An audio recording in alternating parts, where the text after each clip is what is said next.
अस्सलामुअलैकुम वरहमतुल्लाहि वबरकातुहू। उम्मीद है कि आप सबकी प्रिपरेशन अच्छे से चल रही होगी। अब तक हमने थर्ड से फिफ्थ की एरियाज मुकम्मल कर लिए हैं, जिसमें हमने हर वो पॉइंट को कवर कर लिया है जो कि एग्ज़ाम में आ सकता है। ठीक है, अगर आपने नहीं देखी है अभी तक वो वीडियोस, तो आप चैनल पर जाकर प्लेलिस्ट में थर्ड से फिफ्थ तक की एरियाज देख सकते हैं। ठीक है, सारे वीडियोस एक जगह प्लेलिस्ट में रख दिए गए हैं और उम्मीद है कि आप लोग वीडियोस को पूरा देख रहे होंगे और वीडियो से पूरा फ़ायदा उठा रहे होंगे। अपने फ्रेंड्स के साथ वीडियोस को शेयर भी कर रहे होंगे और चैनल को सब्सक्राइब भी कर लिया होगा। अगर अभी तक आपने चैनल को सब्सक्राइब नहीं किया है, तो अभी जाकर चैनल को सब्सक्राइब कर लें। चलिए बढ़ते हैं आज की वीडियो की तरफ, जनरल साइंस 6th। ओके, चलिए बढ़ते हैं पहले क्वेश्चन की तरफ। फर्स्ट क्वेश्चन क्या है? शहद कहाँ से हासिल होता है? शहद कहाँ से हासिल होता है? शहद, जो भी ग़िज़ाई चीज़ें हम खाते हैं वो कहाँ से हासिल होती है? या तो प्लांट से या फिर एनिमल से या फिर दीगर ज़राइयों से। ठीक है, तो हमें शहद कहाँ से हासिल होता है? करेक्ट जवाब है जानवरों से। ठीक है, यहाँ पर कन्फ्यूजन ये होता है कि हमें शहद फूलों से हासिल होता है, तो इसीलिए हम प्लांट ऑप्शन को टिक करने के चांसेस बढ़ जाते हैं। तो इसीलिए हम फूल का रस नहीं यूज़ कर रहे, बल्कि जो शहद हासिल हो रहा है वो जानवरों से हासिल हो रहा है। ठीक है, नेक्स्ट देखते हैं। नेक्स्ट यहाँ पर और भी कुछ ऑप्शंस है, यहाँ पर फटाफट एक मरतबा देख लेते हैं। पकवान में इस्तेमाल होने वाला तेल कौन सा ज़रिया है इसका? पौधे, शहद, शहद एनिमल, चिप्स प्लांट, हल्दी का पाउडर प्लांट, नमक दीगर ज़राए यानी समंदर से हासिल होता है, गूंदा हुआ आटा प्लांट, गोश्त एनिमल, चावल प्लांट, अंडे एनिमल, शक्कर और मूंगफली, ये दोनों भी है प्लांट के। नेक्स्ट आगे बढ़ते हैं। नेक्स्ट क्वेश्चन है, हम बंद गोभी का कौन सा हिस्सा खाते हैं? हम बंद गोभी का कौन सा हिस्सा खाते हैं? ठीक है, हम प्लांट के अलग अलग पार्ट्स खाते हैं। किसी पौधे की हम जड़ खाते हैं, तो किसी का तना, किसी का पत्ता, किसी का फूल, किसी का बीज। तो हम बंद गोभी का कौन सा हिस्सा खाते हैं? हम बंद गोभी का पत्ता खाते हैं। ठीक है, और यहाँ पर देखिए मेथी के क्या खाते हैं? मेथी के पत्ते भी खाते हैं और बीज का भी इस्तेमाल करते हैं। राई के भी बीज और पत्ते का इस्तेमाल करते हैं। ठीक है, राई मीन्स सरसों, सरसों के भी हम क्या खाते हैं? बीज और पत्ते दोनों खाते हैं। गन्ने का हम तना खाते हैं, गाजर की जड़ खाते हैं। प्याज, यहाँ पे प्याज का देखें, अगर ऑप्शन में आया तना, ऑप्शन में तना है तो आपको तना चूज़ करना है, अगर तना नहीं है तो बसीला चूज़ करना है। ठीक है, बसीला। ओके, एक्चुअल में हम प्याज को क्या कहते हैं? बसीला कहते हैं। और अगर बसीला नहीं होके तना है तो आपको तना चूज़ करना है। बंद गोभी, बंद गोभी का हम क्या खाते हैं? बंद गोभी यानी कैबेज, पत्ता खाते हैं हम। और फूल गोभी का क्या खाते हैं? फूल खाते हैं। हींग, हींग एक किस्म का गोंद है, किसी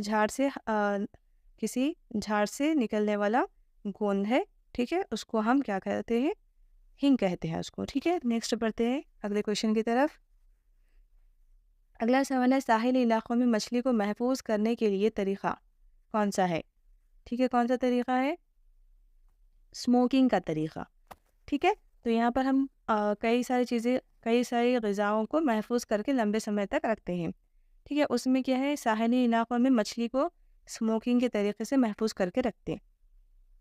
इस तरह से हम अचार को किस तरह महफूज करके रखते हैं? नमक, मिर्च पाउडर और तेल डाल के महफूज करके रखते हैं। और सिर्फ नमक डालकर भी कुछ, जैसे कि मिर्च वगैरह है तो उसको नमक डालकर, या फिर कोई तरकारियों को हम लोग नमक डालकर सुखा के रखते हैं। और सुखाना या फिर खुश करना सिर्फ, जैसे कि कसूरी मेथी है, दूसरी और भी चीज़ें हैं, मटर वगैरह है, उसको हम क्या करते हैं? सिर्फ खुश्क करके रखते हैं। और शक्कर का शीरा, जैसे कि मुरब्बा हो गया, आंवले का मुरब्बा। ठीक है, कई सारे मुरब्बे हो गए। और जेलीस वगैरह होती है ना, उसको हम क्या करते हैं? शक्कर के शीरे में पकाकर महफूज करके रखते हैं। ठीक है, तो यहाँ पर देखिए, शक्कर का शीरा, शहद, नमक और तेल। ठीक है, नमक और तेल यहाँ पर क्या है? कुदरती महफूज कार है ये लोग। ठीक है, ये क्या है? नेचुरल प्रिजर्वेटिव्स है। तो यहाँ पर अगर ऑप्शन में आया आपको इनमें से नेचुरल प्रिजर्वेटिव कौन सा है कौन सा नहीं है, तो आप इसको चूज करना। ठीक है, नेक्स्ट देखते हैं। इडली को कौन से तरीके से पकाया जाता है? इडली को कौन से तरीके से पकाया जाता है? जवाब क्या है यहाँ पर? भाप देने के ज़रिए। ठीक है, तो मुख्तलिफ़ ग़िज़ाओं को हम अलग अलग तरीके से पकाते हैं, जैसे कि उबालना। ठीक है, उबालना, उबालना मीन्स आलू, अंडे, चावल वगैरह उबालना। भाप देना इडली। ठीक है, ख़मीर, ख़मीर यानी ईस्ट।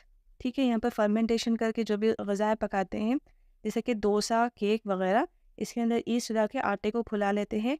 ठीक है, डबल रोटी, ब्रेड वगैरह, हम ये सारी चीज़ें किससे बनाते हैं? ख़मीर के ज़रिए बनाते हैं। ठीक है, नेक्स्ट भुनना, मूंगफली, चने वगैरह। गहरा तलना यानी बहुत सारा तेल डाल के उसके अंदर डीप फ्राइंग करना। हल्का तलना मीन्स थोड़ा थोड़ा सा तेल डाल के शैलो फ्राइंग करना। नेक्स्ट काटना मिलाना, जैसे कि अचार वगैरह।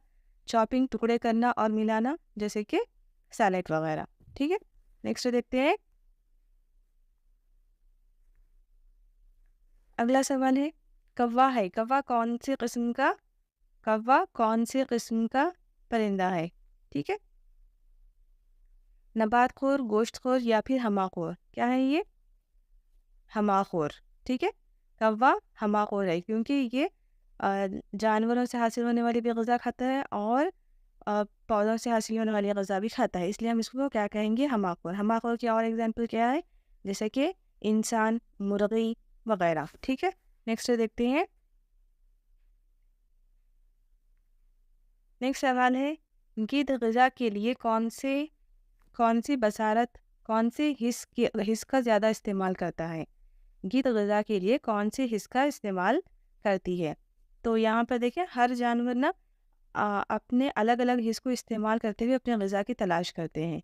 तो यहाँ पर गिद्ध की बसारत बहुत ज़्यादा तेज़ होती है, तो इसीलिए गिद्ध अपनी बसारत का इस्तेमाल करते हुए, ठीक है, अपनी बसारत का इस्तेमाल करते हुए ग़िज़ा की तलाश करता है।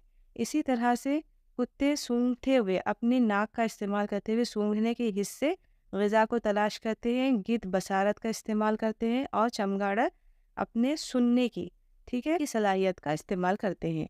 ठीक है, तो यहाँ पर देखिए, कुत्ते की सूंघने की खासियत बहुत अच्छी होती है, चमगादड़ की सुनने की और गिद्ध की देखने की। ठीक है, नेक्स्ट देखते हैं। हमिंग बर्ड ग़िज़ा के लिए कौन से अज़ा को इस्तेमाल करती है? ठीक है, हमिंग बर्ड एक किस्म का परिंदा है और ये दुनिया का सबसे छोटा परिंदा है।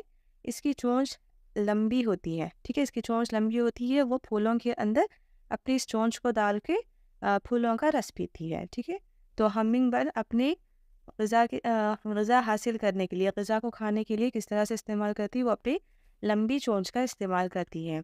ठीक है, तो इसी तरह से यहाँ पर देखिए, मुर्गी किसका इस्तेमाल करती है? अपने कौन से अज़ा का इस्तेमाल करती है? चोंच का इस्तेमाल करती है, अपने पंजों का इस्तेमाल करती है।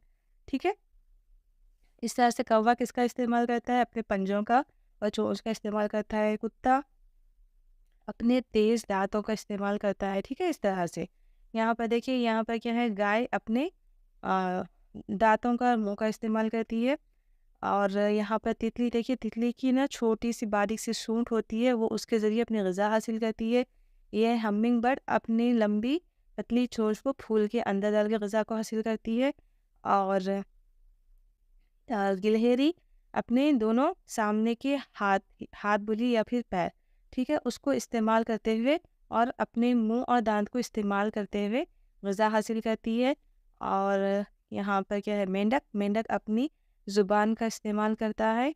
और ये क्या है? ये शेर शेर अपने पंजों का और अपने पंजों का और अपने तेज़ कचली दांतों का इस्तेमाल करते हुए चीर-फाड़ करके अपने शिकार को खाता है।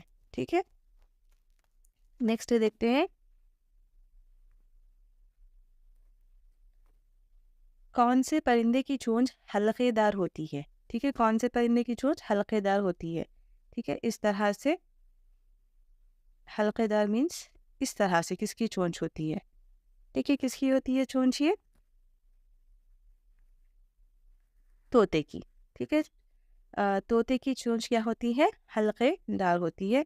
यहाँ पर देखिए सारे अ, दूसरे परिंदों की चोंच के बारे में दिया हुआ है। ठीक है, आप इसको यहाँ पर पढ़ सकते हैं। ठीक है, क्या है? कठफोड़े वुड पीकर्स की चोंच लंबी और मजबूत होती है। लंबी और मजबूत होती है। अपनी इस चोंच के जरिए वो छाल के परतों को निकालते हैं और छाल के अंदर छुपे हुए कीड़े मकोड़ों और चूटियों को निकाल के खा लेता है। बगले की चोंच काफी लंबी होती है जिससे वो पानी के अंदर मछलियों को पकड़ सकता है। और गिद्ध की चोंच, इसकी हल्केदार चोंच ही मजबूत होती है जिसको जिससे वो जानवरों को गोश्त को चीर फाड़ करके खाता है। नेक्स्ट, तोता फलों को खाता है और मूंगफली वगैरह को तोड़ता है। इसकी चोंच भी हल्केदार होती है और तिरछी होती है, जबकि कौवे की चोंच इस तरह की नहीं होती। परिंदे की सिर्फ चोंच ही नहीं बल्कि इसके दूसरे हिस्से भी ग़िज़ा को हासिल करने के लिए मौजू होते हैं। गिद्ध को गोश्त चीरने फाड़ने के लिए नोकीले पंजों की और मजबूत तिरछी चोंच की ज़रूरत होती है, जबकि हमिंगबर्ड पतली लंबी चोंच होती है उसकी, वो रस चूसने के लिए पतली लंबी चोंच ज़रूरी है, लेकिन नोकीले पंजों की ज़रूरत नहीं है हमिंगबर्ड को। ओके, नेक्स्ट देखते हैं। नेक्स्ट क्वेश्चन है, कौन से परिंदे को कुदरती खाकरूप कहा जाता है? ठीक है, कुदरती खाकरूप नेचुरल सेवेंजर किसको कहा जाता है? कौवे को कहा जाता है। ठीक है, कौवा क्या है? कुदरती खाकरूप। कुदरती खाकरूप का मतलब क्या होता है कि नेचुरली तौर पर माहौल को सफाई करने वाला। ठीक है, नेचुरली तौर पर माहौल को साफ करने वाला कौन है? वो कौवा। नेक्स्ट देखते हैं, कौन सा लार्वा बालिग होने पर ग़िज़ा नहीं खाता? ठीक है, कौन सा लार्वा बालिग होने पर ग़िज़ा नहीं खाता? कौन सा है वो? Crane fly. ठीक है, क्रेन फ्लाई का लार्वा जब बालिग हो जाता है तो वो ग़िज़ा खाना बंद कर देता है। ठीक है, और जब तक वो बालिग नहीं होता तब तक वो खूब खाता है और जैसे ही बालिग हो जाता है वो खाना बंद कर देता है। नेक्स्ट देखते हैं, बतख के दांत किस लिए मददगार होते हैं? क्या आप जानते हैं कि बतख को भी दांत होते हैं? ठीक है, बतख के दांत किस लिए मददगार होते हैं? ग़िज़ा हासिल करने के लिए बतौर फ़िल्टर का काम करते हैं। तो बतख की चोंच पे ना इस तरह के बारीक दांत होते हैं। तो वो क्या करती है बतख, जब ग़िज़ा को हासिल करती है तो अपने मुंह में पानी को ले लेती है। पानी को ले लेके फिर पानी को छोड़ देती बाहर। पानी को बाहर जब छोड़ देती तो पानी यहाँ से बाहर निकल जाता और जो भी कीड़े मकोड़े हैं उसकी ग़िज़ा है वो उसके मुंह में रह जाती। ठीक है, तो बतौर फ़िल्टर के लिए ये अ, बतख के दांत काम में आते हैं। ठीक है, नेक्स्ट देखते हैं, जुंक में खून चूसने की मखसूस साख्तें क्या कहलाती है? जुंक जुंक किसे कहते हैं? जो खून को चूसती है। ठीक है, जानवरों के ऊपर पाई जाती है ये। तो ये क्या कहती है? चमड़े पर चिपक के खून को चूस लेती है। तो कौन सी है वो? उसकी मखसूस साख्तें। ठीक है, उसके इस तरह के दांत होते हैं इसके। ठीक है, इसके इस तरह के मखसूस साख्तें होते हैं। वो क्या कहलाते हैं? सक्कर्स कहलाते हैं। ठीक है, उर्दू में क्या कहेंगे उसको? चस्क। इंग्लिश में सक्कर्स कहलाते हैं। अगला क्वेश्चन देखते हैं, रात को ग़िज़ा की तलाश करने वाला जानवर क्या कहलाता है? रात को ग़िज़ा की तलाश करने वाला जानवर शबीना जानवर कहलाता है। ठीक है, शबीना जानवर या फिर नॉक्टर्नल्स कहलाते हैं। ठीक है, शबबाश या फिर शबीना या फिर नॉक्टर्नल्स कहलाते हैं। बाज़ जानवर अपनी ग़िज़ा सिर्फ रात में तलाश करते हैं। तो हम यहाँ पर क्या समझते हैं कि शबीना जानवर, यहाँ पर हमारा ख्याल उल्लू की तरफ जाता है सिर्फ। ओके, लेकिन यहाँ पे और भी दूसरे जैसे कि झींगर, रेगिस्तानी छिपकली, चूहे, उल्लू, चमगादड़ वगैरह यहाँ पर शबबाश जानवर है। ठीक है, नेक्स्ट देखते हैं,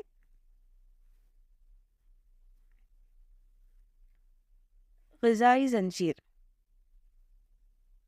ग़िज़ाई ज़ंजीर ग़िज़ाई ज़ंजीर किसे कहते हैं? जैसे कि यहाँ पर देखिए चूहे को कौन खा रहा, चूहे को कौन खा रहा, बिल्ली, और बिल्ली को कौन खा रहा, शेर।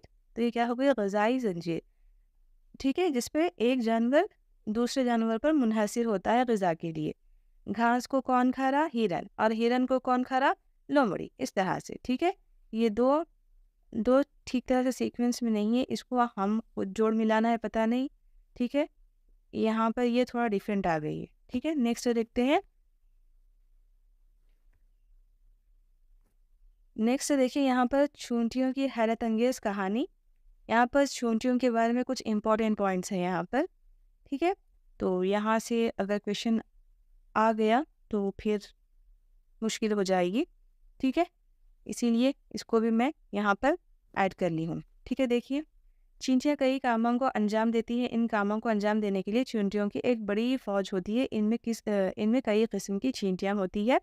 इनमें आम तौर पर देखिए चींटियों की किस्में कौन कौन सी है, ठीक है, हमें यहाँ पर ये पॉइंट याद रखना है। यहाँ पर होती है मजदूर चींटियाँ, सिपाही चींटियाँ, नर चींटियाँ और मादा चींटियाँ। यहाँ पर 4 किस्म की चींटियाँ होती है, ओके। मजदूर चींटियाँ कॉलोनी की दूसरी चींटियों के लिए ग़िज़ा जमा करने और ज़ख़ीरा करने के अलावा दूसरे कई काम अंजाम देती है। कौन करती है ये काम, मजदूर चींटियाँ, ओके।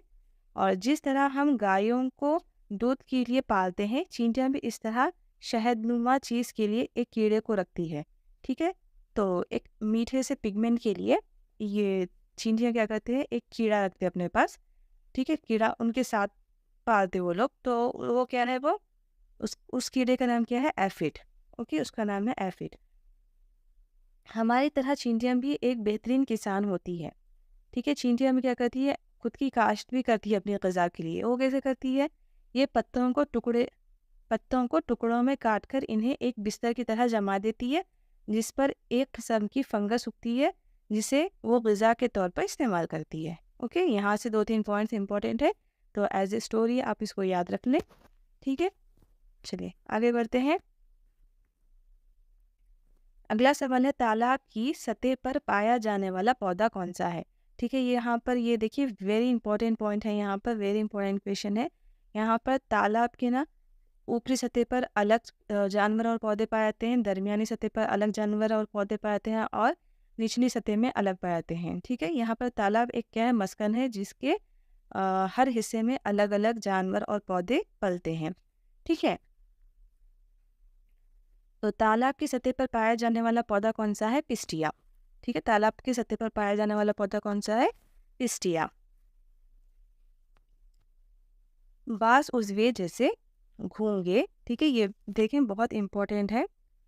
बास उजवे जैसे घोंगे, पॉन्ड स्केटर वगैरह पानी की सतह पर रहते हैं। मेफ्लाई और काबुली मक्खी, ड्रैगन फ्लाई के लार्वे भी तालाब की सतह पर रहते हैं। पिस्टिया जो कि एक आबी पौधा है, मुकम्मल तौर पर पानी पर तैरता है। तो यहाँ पर जो सबसे इम्पोर्टेंट है वो पिस्टिया है, ठीक है, और बाकी के भी आप एक मरतबा देख लें। जबकि कंवल की जड़ें गहराई में चले जाती है, ये भी आबी पौधा है, पानी के ऊपर तैरता है, लेकिन इसकी जड़ें गहराई में चले जाती है। किसकी, कंवल की और वाटर लिली की, ठीक है। पानी की सतह पर उज़वियों को दूसरे उज़वी बआसानी खा सकते हैं, ठीक है। तो हमारे यहाँ यहीं तक पॉइंट से याद करने के। तो यहाँ पर कौन कौन से हैं, pond skater, mayfly, dragonfly, kingfisher, pistia, कंवल का फूल पानी की सतह पर पाए जाते हैं, लेकिन पानी की सतह पर रहते हुए जिसकी जड़ें गहराई में जाती है वो कौन सी है, कंवल, पानी का जड़दार पौधा, ठीक है। पानी का जड़दार पौधा कौन कौन से, कंवल और लिली।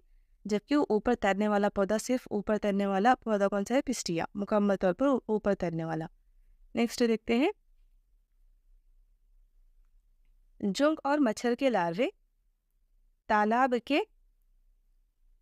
के कौन से हिस्से में पाए जाते हैं, ठीक है। जुंक और मच्छर के लार्वे तालाब के कौन से हिस्से में पाए जाते हैं। तो इसका करेक्ट आंसर क्या है, तालाब के दरमियानी खित्ते में पाए जाते हैं, ठीक है। कौन कौन से, ग्रेट वाटर बोट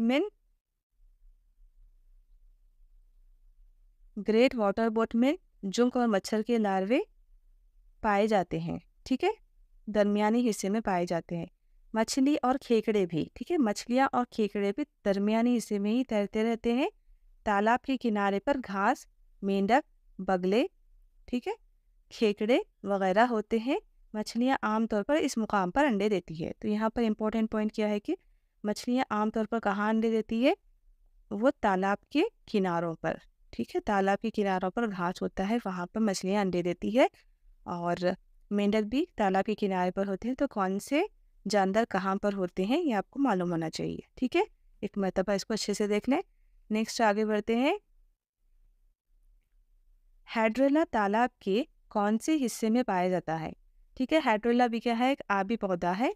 वो कहाँ पर पाया जाता है? तालाब के तह में पाया जाता है, ठीक है। वो तालाब की तह में पाया जाता है। तालाब की तह में हाइड्रेला जैसे पौधे और मसल्स, चपटे दूधिये, मैगट, हशरात के लार्वे जैसे मक्खी के लार्वे जैसे जानवर पाए जाते हैं, ठीक है। यहाँ पर क्या होती है?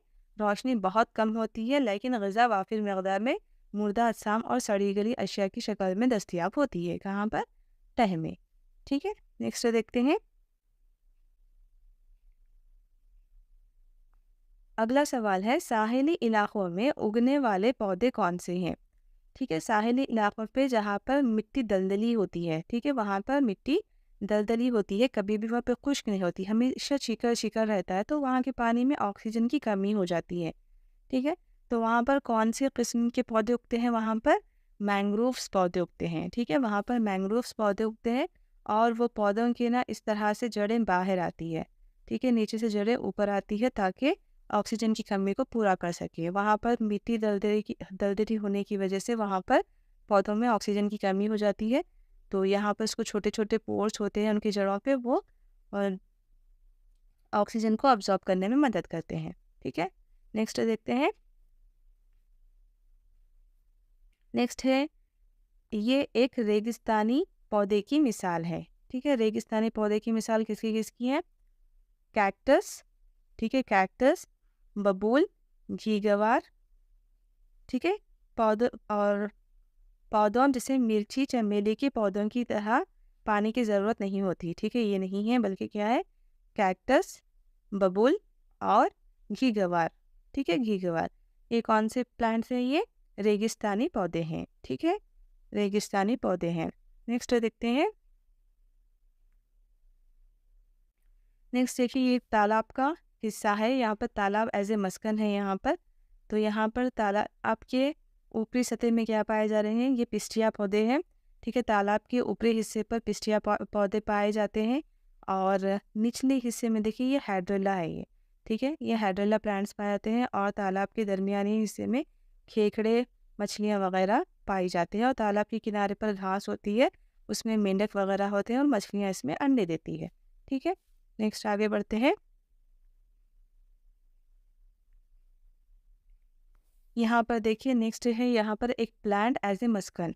एक प्लांट किस किस का मस्कन हो सकता है? तो प्लांट के जो ऊपर का हिस्सा है, ब्रांचेस एंड लीव्स, ठीक है, इसके जो पत्ते और शाखें हैं, वहाँ पर कौन कौन से जानवर रहते हैं? ठीक है, यहाँ पर इस तरह के क्वेश्चन आ सकते हैं। वहाँ पर होते हैं मक्खियाँ, ठीक है, मक्खियाँ, स्क्वायरल्स और परिंदे, हॉक्स वगैरह यहाँ पर रहते हैं, किसमें? शाखों में, ठीक है। उसके बाद बंदर भी शाखों में ही रहते, ठीक है, बंदर वगैरह भी क्या होते हैं? शाखों में ही रहते, शाखों में और पत्तों में। और इसकी जो ट्रंक होता है, जो तना होता है, उसके अंदर क्या रहते हैं? इंसेक्ट्स और लार्वेस होते हैं, ठीक है। कीड़े मकोड़े कहाँ पर होते हैं? छाल के नीचे पाए जाते हैं। और जो ज़मीन की जड़ें होती है, वहाँ पर क्या होते हैं? नीचे का जो हिस्सा होता है, वो रूट का क्या होता है? यहाँ पर बैक्टीरिया पाए जाते हैं, ठीक है, बैक्टीरिया पाए जाते हैं, अर्थवॉर्म्स पाए जाते हैं और वुड लीस वुड लीस पाए जाते हैं, यानी छोटे छोटे कीड़े, लकड़ी को खाने वाले कीड़े पाए जाते हैं, फंगी वगैरह, ठीक है, ये है फंगी वगैरह इसके जड़ के ऊपर ग्रो होते हैं, ठीक है। नेक्स्ट देखते हैं। नेक्स्ट देखिए, यहाँ पर ये है पिस्टिया आबी पौधा और ये है आपका कवल, ठीक है, आबी पौधा, लेकिन ये जड़दार पौधा है। ये मुकम्मल तौर पर पानी पे तैरने वाला पौधा है, इसकी जड़ें ज़मीन तक चली जाती है। ये है हाइड्रेला और ये है वेल्सिनेरिया। ये दोनों पौधे क्या है? पानी में मुकम्मल डूबे हुए होते। नेक्स्ट देखते हैं, कुदरती रेशों की मिसाल क्या है? कुदरती रेशों की मिसाल क्या है? यहाँ पर 4 कुदरती रेशे हैं। सूत यानी कपास, पटसन, ठीक है, पटसन यानी जूट, और ऊन, ठीक है, ये गायों और बकरियों से हासिल होता है, और रेशम, रेशम की कीड़ों से हासिल होता है। और कुदरती रेशे किसे कहते हैं? जो पौधों और जानवरों से हासिल होते हैं, उसे कुदरती रेशे कहा जाता है। ठीक है, नेक्स्ट देखते हैं। रुई के बनोले यानी रुई के जो बीज होते हैं उसको निकालना क्या कहलाता है? गिनिंग कहलाता है। ठीक है, रुई के बनोले निकालना गिनिंग कहलाता है। नेक्स्ट देखते हैं। गोल्डन फाइबर किसे कहा जाता है? गोल्डन फाइबर किसे कहा जाता है? गोल्डन फाइबर जूट को कहा जाता है। ठीक है, पटसन या फिर जूट को गोल्डन फाइबर कहा जाता है। नेक्स्ट देखते हैं। रेशेदार पौधों की मिसालें हैं। ठीक है, रेशेदार जिस तरह के जूट है, जूट क्या है? एक रेशेदार पौधा है। इसी तरह के और भी पौधे होते हैं जिनके अंदर रेशे पाए जाते हैं। ठीक है, उनका ज़्यादा इस्तेमाल तो नहीं होता, लेकिन फिर भी एक मरतबा देख लेते हैं कि कौन कौन से हैं वो। हेम्प, फ्लेक्स, बैम्बू, अम्बाड़ा। ठीक है, ये क्या है? रेशेदार पौधों की मिसालें हैं। नेक्स्ट देखते हैं। अगला सवाल क्या है? असल जड़ से निकलने वाली बारीक छोटी जड़ें क्या कहलाती है? ठीक है, असल जड़ से निकलने वाली बारीक छोटी जड़ें क्या कहलाती है? बगली जड़ें कहलाती है। ठीक है, ये जो डायग्राम दी हुई है ये किसकी डायग्राम है? असली जड़, असल जड़। ठीक है, असल जड़ यानी टैप रूट सिस्टम की, असल जड़ निज़ाम टैप रूट सिस्टम की क्या है? ये डायग्राम है। ये जो बीच वाली मोटी जड़ है इसको हम क्या कहते हैं? असल जड़ कहते हैं। ठीक है, इसको हम असल जड़ कहते हैं। और इसके अंदर जो बारीक बारीक के साइड से जड़ें निकलती इनको हम क्या कहेंगे? बगली जड़ें, लैटरल रूट्स कहेंगे इनको। ठीक है, बगली जड़ें या फिर लैटरल रूट्स कहेंगे। ठीक है, और ये जो भी असल जड़ पाई जाती है किसके अंदर पाई जाती है? जो भी डाइकॉट प्लांट्स होते हैं ना, दो बीज पत्तियाँ प्लांट्स होते हैं, उनके अंदर असल जड़ का निज़ाम पाया जाता है। और जो भी मोनोकॉट्स होते हैं उनके अंदर फाइब्रस रूट सिस्टम पाया जाता है। ठीक है, यहाँ पर जड़ के दो निज़ाम है, असल जड़ का निज़ाम और दूसरा है रेशेदार जड़ का निज़ाम। ठीक है, और तो यहाँ पर डाइकॉट और मोनोकॉट दो यहाँ पर इम्पोर्टेंट पॉइंट्स हैं यहाँ पर। अब डाइकॉट किसको बोलते हैं? जिस बीज के अंदर इस तरह से दो बीजें होती हैं ना, उनको हम क्या बोलेंगे? डाइकॉट। और जैसे कि दालें वगैरह हैं, दालें, इमली, ठीक है, आम वगैरह, ये सारे क्या है? डाइकॉट्स हैं। और जो भी मोनोकॉट्स होते हैं जैसे कि अजनास है ना, अजनास, चावल, गेहूँ वगैरह, ये क्या है? इनके अंदर दोनों बीज नहीं पाए जाते, तो इनको हम क्या बोलेंगे? मोनोकॉट। Monocot, dicot. तो आपको यहाँ पर डायरेक्ट इस तरह से क्वेश्चन नहीं पूछ के, जैसा कि चने के अंदर कौन सी जड़ पाई जाती है, तो आप क्या डालेंगे ऑप्शन यहाँ पर? असल जड़ डालेंगे। ठीक है, असल जड़। जितने भी डाइकॉट्स होते हैं उनके अंदर असल जड़ का निज़ाम पाया जाता है, और जो भी मोनोकॉट्स होते हैं उनके अंदर रेशेई जड़ का निज़ाम पाया जाता है। ठीक है, या फिर रेशेई जड़ का निज़ाम या फिर एडवेंशियस रूट सिस्टम पाया जाता है। ठीक है, नेक्स्ट देखते हैं।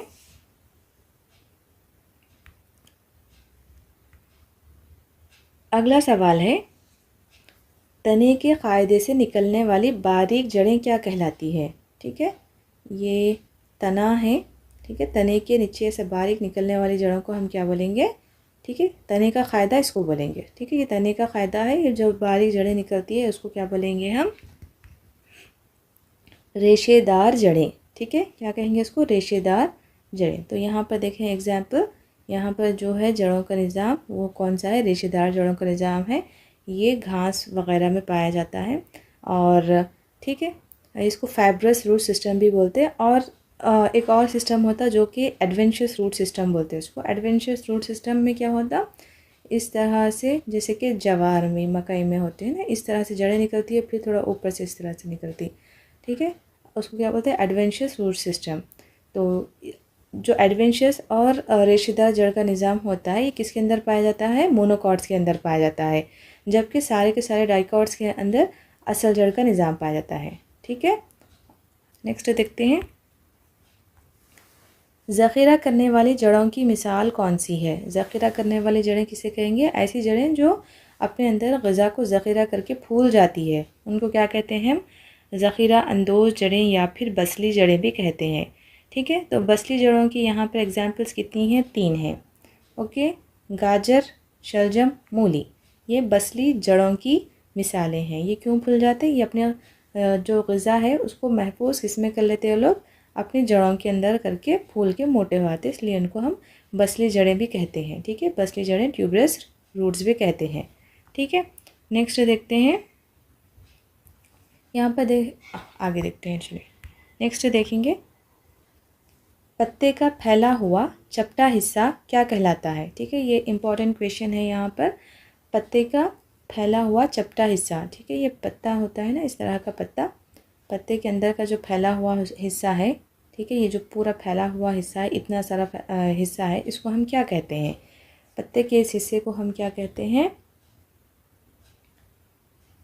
वर्क़ा कहते हैं। ठीक है, क्या कहेंगे हम इसको? वर्क़ा। ओके, वर्क़ा, पत्ते का फैला हुआ हिस्सा वर्क़ा कहलाता है। तो यहाँ पर आपको पत्ते के पूरे पार्ट्स अच्छे से याद रखने हैं। ठीक है, प्लांट्स के पार्ट्स तो सबको मालूम होंगे, जड़, तना, पत्ता, फूल, बीज, फल। ठीक है, ये तो सबको मालूम होते, इसीलिए मैं यहाँ पर उसको शामिल नहीं करी। तो पत्ते के हिस्से यहाँ पर ज़रूरी है। पत्ते का क़ायदा, जहाँ पर पत्ता डंडी पर लगा हुआ होता है, ठीक है, वेरी इंपॉर्टेंट चीज़ है ये। ठीक है, पत्ते का वो हिस्सा जो यहाँ पर यहाँ पर छोटी सी जगह पर, थोड़ी सी जगह पर लगा हुआ है ना, जो डाली से जोड़ता है, पत्ते को टहनी से जोड़ने वाला। ठीक है, पत्ते को टहनी से जोड़ने वाला क्या कहलाता है? पत्ते का क़ायदा। ठीक है, पत्ते का क़ायदा। ओके, जहाँ पर जुड़ती वो पत्ते का क़ायदा, और जो जोड़ रही वो क्या है? डंडी। ठीक है, देखिए गौर से समझिए इसको, जो पत्ते पर जोड़ रहा है, ठीक है, जहाँ पर जुड़ रहा वो जगह क्या कहलाएंगी? पत्ते का क़ायदा। ठीक है, पत्ते का क़ायदा, जहाँ पर वो टहनी से जुड़ रहा है। और पत्ते को डंडी से कौन जोड़ रहे? डंडी। ठीक है, पत्ते को कौन जोड़ रहे? डंडी। ठीक है, यहाँ पर कंफ्यूज होता है, इसलिए एक मरतबा अच्छे से समझ लें। पत्ता जहाँ पर जुड़ रहा वो पत्ते का क़ायदा, पत्ते को जोड़ने वाला डंडी। और इसके बाद इसमें से जो बीच से जाती है, इसको क्या कहेंगे हम? बीच में जाने वाली मोटी रग को क्या कहेंगे? मियान रग। ओके, हम क्या कहेंगे इसको? मियान रग। और मियान रग के बाद जो बारीक बारीक छोटी रगें निकलती है, उसको हम क्या बोलेंगे? रगें। ओके, इसको हम कहेंगे रगें। और जो पत्ते का ग्रीन कलर का पार्ट है पूरा फैला हुआ, हम उसको क्या कहेंगे? वर्क़ा। ओके, समझ में आ गया? मियान रग, वर्क़ा, रगें, डंडी, पत्ते का क़ायदा। ठीक है, ये पार्ट्स आपको याद रखना ज़रूरी है। नेक्स्ट देखते हैं, असल जड़ निज़ाम रखने वाले पौधों में किस किस्म की रगियत पाई जाती है? देखें, असल जड़ रखने वाले कौन कौन से हैं? डाइकॉट्स। ठीक है, दो बीजपत्तियाँ, जैसे कि दालें वग़ैरह, ठीक है, चना वग़ैरह जो भी होते हैं डाइकॉट्स, उनके अंदर असल जड़ का निज़ाम पाया जाता है। और जो भी असल जड़ के निज़ाम रखने वाले प्लांट्स होते हैं, उनके अंदर रगियत का कौन सा सिस्टम पाया जाता है? उनके अंदर पाया जाता है जालदार रगियत। ठीक है, उनके अंदर कौन सी पाई जाती है? जालदार रगियत। यहाँ पर डाइकॉट, मोनोकॉट और जड़ों का सिस्टम और उनके रगों का सिस्टम एक दूसरे से रिलेटेड है। ठीक है, तो यहाँ पर जो भी डाइकॉट्स होते हैं उनके अंदर असल जड़ निज़ाम पाया जाता है, और जिसके अंदर असल जड़ निज़ाम पाया जाता है, यानी डाइकॉट्स में कौन सी रगियत होती है? जालदार रगियत होती है। ठीक है, जालदार रगियत मीन्स बीच में से एक मियान रग होती है, और मियान रग से छोटी छोटी छोटी रगें साइडों में निकलती है और पूरी जाल की तरह फैल जाती है। उसको हम क्या कहेंगे? जालदार रगियत कहेंगे। ठीक है, किस में पाई जाती है? जो असल जड़ का निज़ाम रखते हैं। ठीक है, ऐसे पौधे जिनके अंदर असल जड़ होती है। और असल जड़ किसके अंदर होती है? डाइकॉट्स के अंदर। ओके, ये तीन एक दूसरे से रिलेटेड है। और नेक्स्ट क्या है? देखिए, ये मुतवाज़ी रगियत।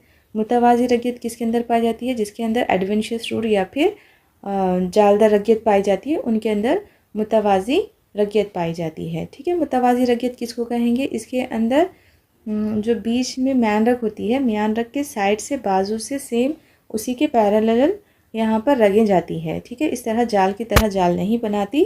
ठीक है, उसको हम क्या कहेंगे? मुतवाज़ी रगियत कहेंगे। ठीक है, तो ये किसके अंदर पाया जाता है? मोनोकॉट्स के अंदर। और ये किसके अंदर पाया जाता है? जिसके अंदर जो कौन से रूट सिस्टम के अंदर पाया जाता है? फाइब्रस रूट्स या फिर एडवेंशियस रूट सिस्टम के अंदर ये पाया जाता है।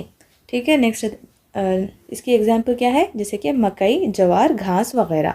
ठीक है, जिसके अंदर मुतवाज़ी रगियत पाई जाती है वो किसके अंदर? ज्वार, मकई, इसके पत्ते कैसे होते हैं? लंबे लंबे रहते हैं, ठीक है। जैसे कि ज्वार, मकई, चावल, घास वगैरह, इनके अंदर क्या पाए जाते हैं? मुतवाज़ी रैयत। जबकि दालें जैसे कि चना वगैरह, तुवर, मकई, सबके अंदर क्या पाया? तुवर, नॉट मकई, ठीक है। तुवर वगैरह के अंदर क्या पाया जाता है? जालदार रैयत, ठीक है। नेक्स्ट देखते हैं, पौधों में नाक की तरह काम करने वाला हिस्सा कौन सा है? ठीक है, पौधे भी सांस लेते हैं, ठीक है। कौन सी सांस लेते हैं? वो कौन सी गैस को अंदर लेते हैं? वो लेते हैं कार्बन डाइऑक्साइड को, ठीक है। कार्बन डाइऑक्साइड को लेते हैं और ऑक्सीजन को खारिज करते हैं, ठीक है। तो ये किसके ज़रिए अमल अंजाम पाता है? जिस तरह हमारे अंदर नाक से हम सांस लेते हैं, छोड़ते हैं, उनके अंदर भी छोटे छोटे बारीक बारीक सुराख पाए जाते हैं। हम उनको क्या कहते हैं? दहन कहते हैं, ठीक है। दहन या फिर स्टोमेटा कहते हैं, ओके। क्या कहेंगे? स्टोमेटा कहेंगे, ठीक है। ये कहाँ पर पाए जाते हैं? ये पत्ता है ना, पत्ते के इस तरह से पत्ते के निचले हिस्से में पाए जाते हैं। तो ये साइडों में ज़्यादा पाए जाते हैं, बीच में ही पाए जाते हैं लेकिन कम, लेकिन साइडों में इनकी कसरत से पाए जाते हैं ये, ठीक है। तो ये जो छोटे छोटे बारीक सुराख होते हैं उनको हम स्टोमेटा कहते हैं, जिसके ज़रिए से पत्ते क्या करते हैं? गैसों का तबादला अंजाम करते हैं, ठीक है। उन कार्बन डाइऑक्साइड लेते हैं और ऑक्सीजन को खारिज करते हैं, और साथ ही साथ क्या करते हैं? ये पानी का भी, जो भी पानी ज़्यादा हो जाता है उसको भी ये दहन के ज़रिए, स्टोमेटा के ज़रिए बाहर खारिज कर देते हैं, जिसको हम क्या कहते हैं? अमले सीरियान कहते हैं, ठीक है। तो यहाँ पर देखिए जो बीच में छोटी सी सुराख है, ये माइक्रोस्कोप से ली हुई है, ठीक है। ये फ्लावर दिखने में फ्लावर दिख रहा है लेकिन फ्लावर नहीं होता ये, बल्कि माइक्रोस्कोप से ली हुई स्टोमेटा की पिक्चर है। तो ये इसके अंदर दहन के साइड्स में जो छोटे छोटे 2 सेल्स हैं उसको हम मुहाफिज खलिए कहेंगे, ठीक है। ये मुहाफिज खलिए, इनको और भी क्या कहेंगे? हम गार्ड सेल्स कहते हैं, ठीक है। तो ये क्या करते हैं? जब हस्बे ज़रूरत खुल बंद होते हैं, ठीक है। ये दहन को खोलने में और बंद करने में मदद करते हैं गार्ड सेल्स, ठीक है। नेक्स्ट देखते हैं, नेक्स्ट क्या है? आलू पौधे का कौन सा हिस्सा है? ठीक है, जिस तरह कि हम पौधे के मुख्तलिफ हिस्से खाते हैं, आलू, ठीक है। जैसे कि आलू क्या है? आलू पौधे का कौन सा हिस्सा है? तना, ठीक है। आलू पौधे का क्या हिस्सा है? तना है। यहाँ पर कंफ्यूज क्या हो जाता है कि क्योंकि ये ज़मीन के अंदर होते हैं, जिनको हम जड़ समझ लेते हैं, जैसे कि आलू, अदरक, हल्दी, लहसुन और प्याज, ओके। प्याज को भी हम क्या समझ लेते हैं? इन लोगों को हम जड़ समझते हैं, लेकिन ये जड़ नहीं होते, बल्कि ये क्या होती है? तने की किस्म है ये, ठीक है। ये क्या है? तीनों तने की किस्म है। वो बजली जड़ें थी, ये बसली तने हैं, ओके। बाँस पौधे जैसे आलू, हल्दी, लहसुन, अदरक और गन्ना भी, ठीक है। गन्ना ग़िज़ाई मादों को अपने तनों में ज़ख़ीरा कर लेते हैं, जिसकी वजह से इनके तनों की जसामत वसीला नुमा हो जाती है। आम तौर पर हम इन्हें क्या समझते हैं? आम तौर पर हम इन्हें जड़ समझते हैं, ये वसीला जड़ें हैं समझते हैं, लेकिन दर हकीकत ये तनों की मुतबादिला शक्लें हैं, ठीक है। कौन कौन है वो? आलू, अदरक, हल्दी, लहसुन और प्याज, ओके। नेक्स्ट देखते हैं,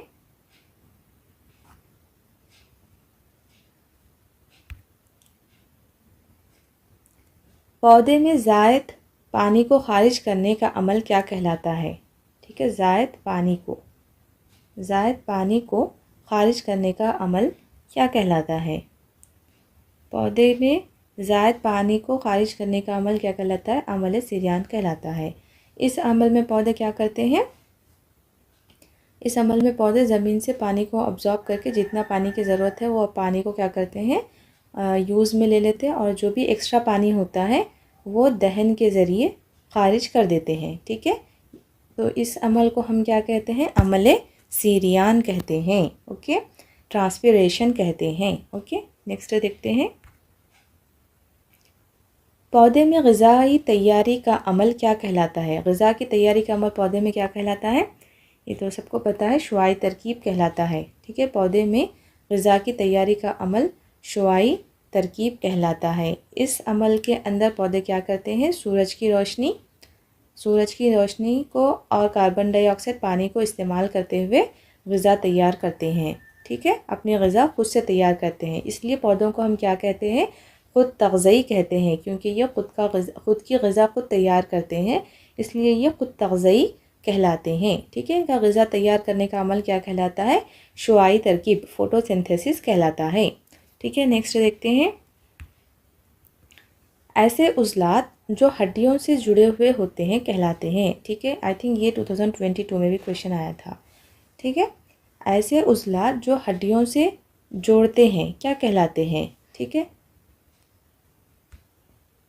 क्या कहलाते हैं ये, वत्र या फिर टेंडन्स कहलाते हैं। ओके, टेंडन्स कहलाते हैं।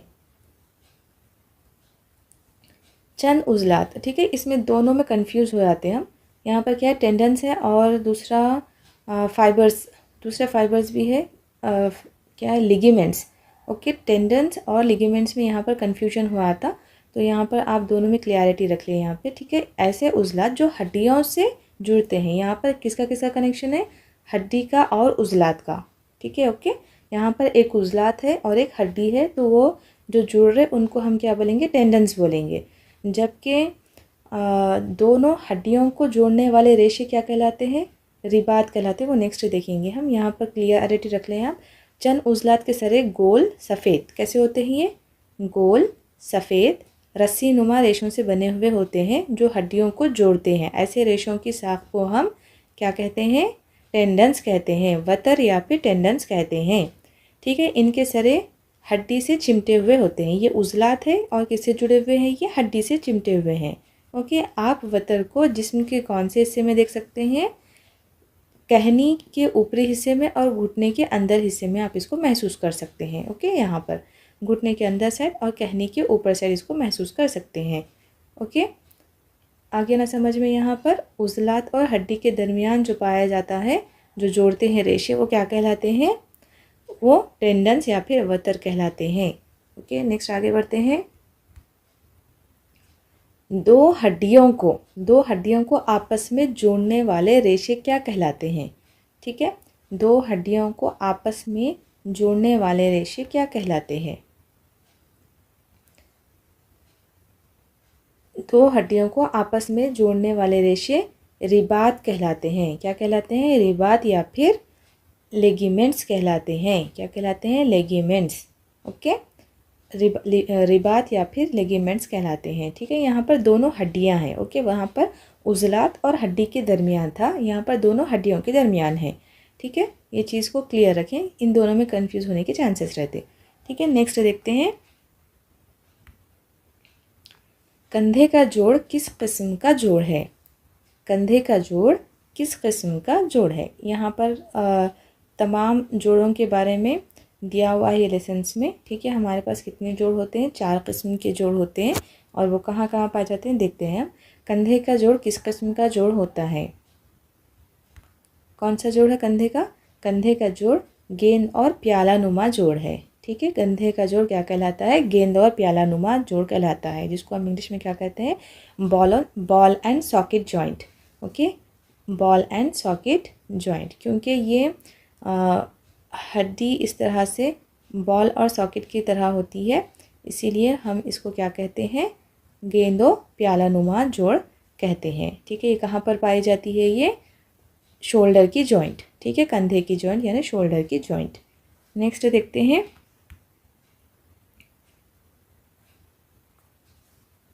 क्वेश्चन आगे पीछे हो गया, क्या है सवाल, फिक्स्ड जॉइंट। ठीक है, फिक्स्ड जॉइंट की मिसाल, फिक्स्ड जॉइंट या फिर गैर मुतहर्रिक जोड़ किसे की मिसाल क्या है। ठीक है, सवाल क्या है, गैर मुतहर्रिक जोड़ फिक्स्ड जॉइंट की मिसाल है, कौन सी है, गैर मुतहर्रिक जोड़। गैर मुतहर्रिक जोड़ को क्या बोलेंगे हम, फिक्स्ड जॉइंट। तो फिक्स्ड जॉइंट जो होती है वो हरकत नहीं करती। ठीक है, गैर मुतहर्रिक, वो हरकत नहीं करती, इसलिए फिक्स्ड जॉइंट कहते हैं उसको। तो ये जिस्म के कौन से हिस्से में पाई जाती है। ठीक है, ये इम्पॉर्टेंट है, देखते हैं एक मरतबा क्या है आंसर इसका। इसका आंसर है खोपड़ी। ओके, जो भी खोपड़ी के जॉइंट्स होते हैं वो हरकत नहीं करते हैं। ठीक है, फिक्स्ड होते हैं। तो खोपड़ी की जॉइंट और जॉ जॉइंट, जबड़े का जोड़, ठीक है, जबड़े का जोड़ और खोपड़ी की हड्डियाँ ये क्या होती है, गैर मुतहर्रिक होती है, फिक्स्ड होती है। ओके, गैर मुतहर्रिक होती है। ओके, नेक्स्ट आगे बढ़ते हैं। घुटने और कहनी के जोड़ किस किस्म का जोड़ है? ठीक है, घुटना और कहनी का जोड़ किस किस्म का जोड़ है? जवाब क्या है इसका? चूल नुमा जोड़।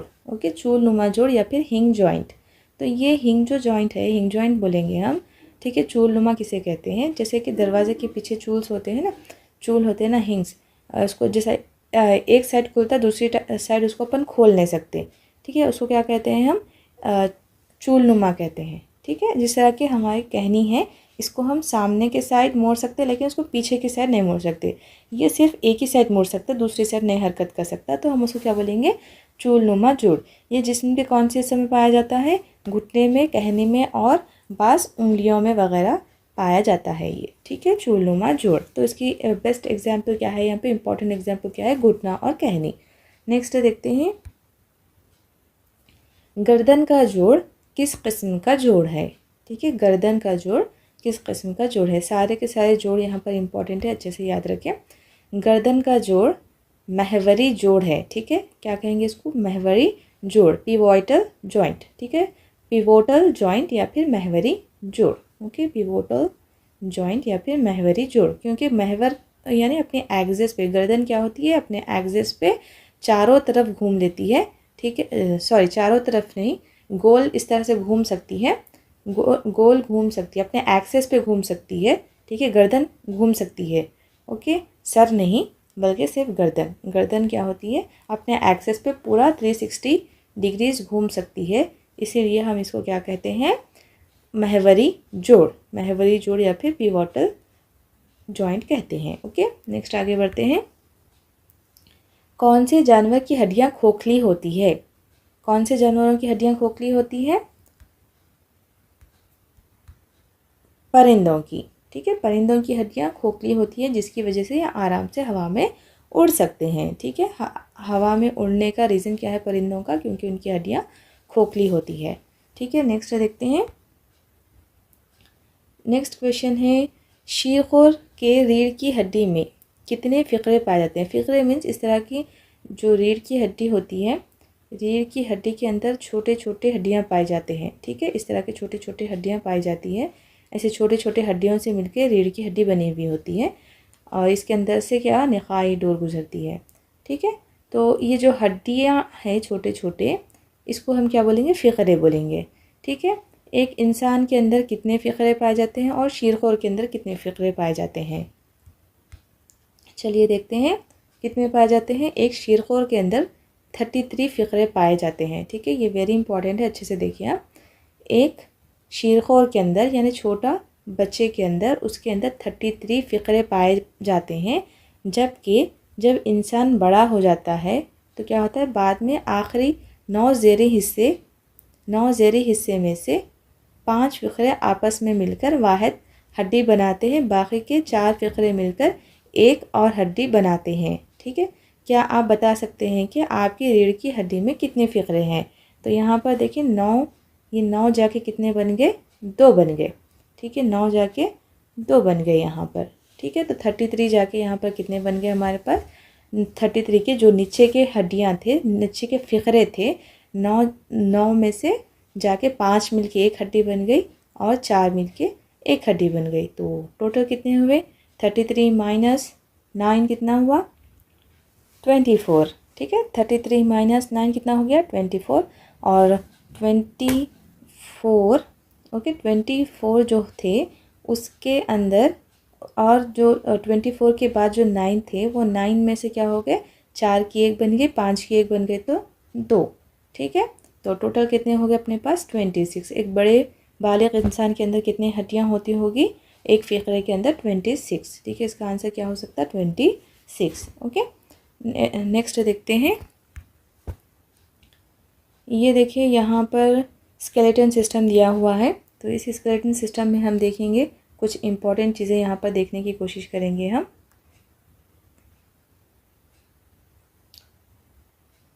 क्या है देखिए यहाँ पर, सबसे पहले खोपड़ी है। ठीक है, हम जो भी पिछला पढ़े यहाँ पर एक मरतबा रिवाइज भी कर लेते जाएंगे हम साथ साथ।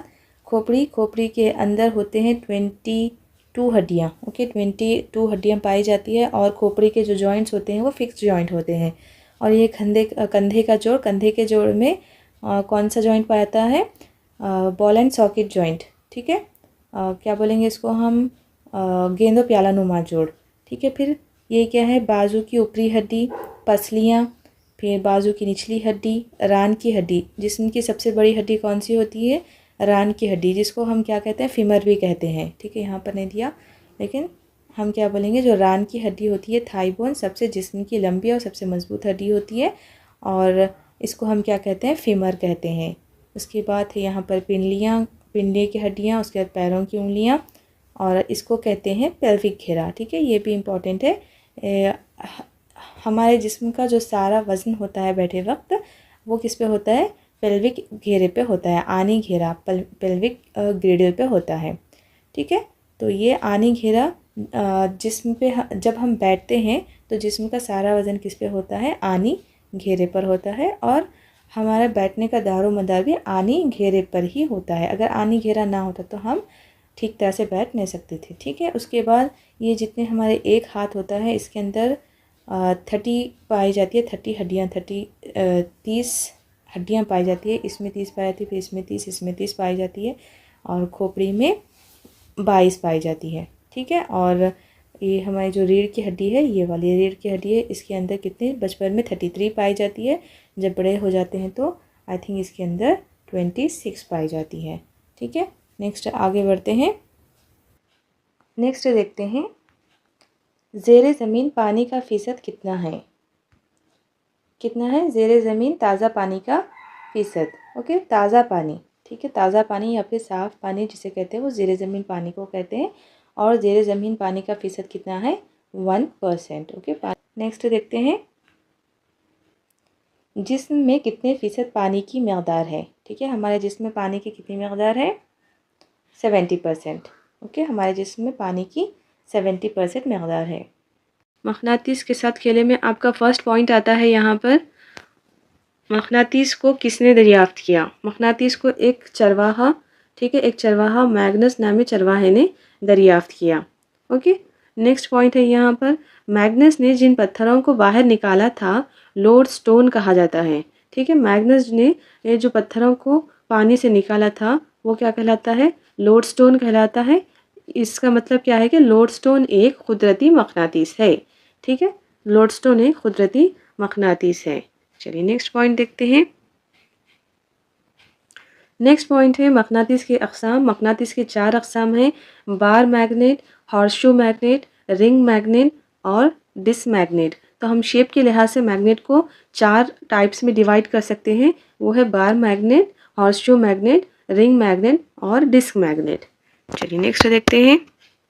नेक्स्ट पॉइंट है, सलाख़े मकनातीस अपने आखिरी सरे से ज़्यादा मकदार में लोहे की बुरादे को कशिश करते हैं बनिस्बत मकनातीस के दरमियानी हिस्से के। ठीक है, तो ये जो सलाख़े मकनातीस होती है, सलाख़े मकनातीस के अंदर जो मकनातीसी कशिश होती है वो कहाँ पर होती है? वो ज़्यादातर मकनातीस के क़ुतुब पर होती है, दरमियानी हिस्से में उतनी ज़्यादा नहीं होती है।